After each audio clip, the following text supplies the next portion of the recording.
আজকের এই দিনটা খুব মজার ছিল। আর আমার ছেলে মেয়েদের দেখে আমার খুব ভালো লাগতেছিল, কারণ ওরাও খুব মজা করতেছিল আজকের এই দিনটায়। আমরা যখন ছোট ছিলাম তখন এরকম সবাই মিলে পিকনিক করতাম, আর আজকে সেই কাজটাই আমরা করেছি। ছোট বড় সবাই মিলে একসাথে একটা পিকনিকের আয়োজন করেছি। তো আসসালামু আলাইকুম, কেমন আছেন সবাই? আমরা তো আলহামদুলিল্লাহ অনেক ভালো আছি। এবার যখন গ্রামে বেড়াতে গিয়েছিলাম তখন আমাদের এই পিকনিকের আয়োজনটা ছিল। যদিও আমাদের পিকনিকের আয়োজনটা খুব ছোট ছিল, ঘরোয়াভাবেই আমরা সবাই মিলে এই পিকনিকের আয়োজনটা করেছি। ছোটবেলায় যেমন সবার বাড়ি বাড়ি থেকে চাল ডাল সব কিছু উঠিয়ে তারপরে আমরা পিকনিক করতাম, আজকে এই কাজটাও সেটাই আমরা করেছি।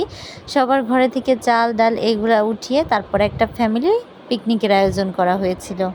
একদিকে সবাই নাচানাচি করতেছে আর অন্যদিকে আমরা রান্নার আয়োজন করতেছি। সব কিছু মিলে আলহামদুলিল্লাহ আজকের এই পিকনিকের আয়োজনটা খুব সুন্দর ছিল, আর রান্নাটা এত মজা হয়েছিল তা বলার মতো না।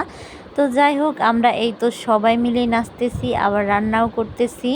যেহেতু আমরা ছাদে রান্না বান্না করতেছি, কিন্তু খাবারটা আমরা ছাদে খাবো না, আমরা রান্না বান্না শেষ করে খাবারটা নিয়ে ঘরে চলে যাব।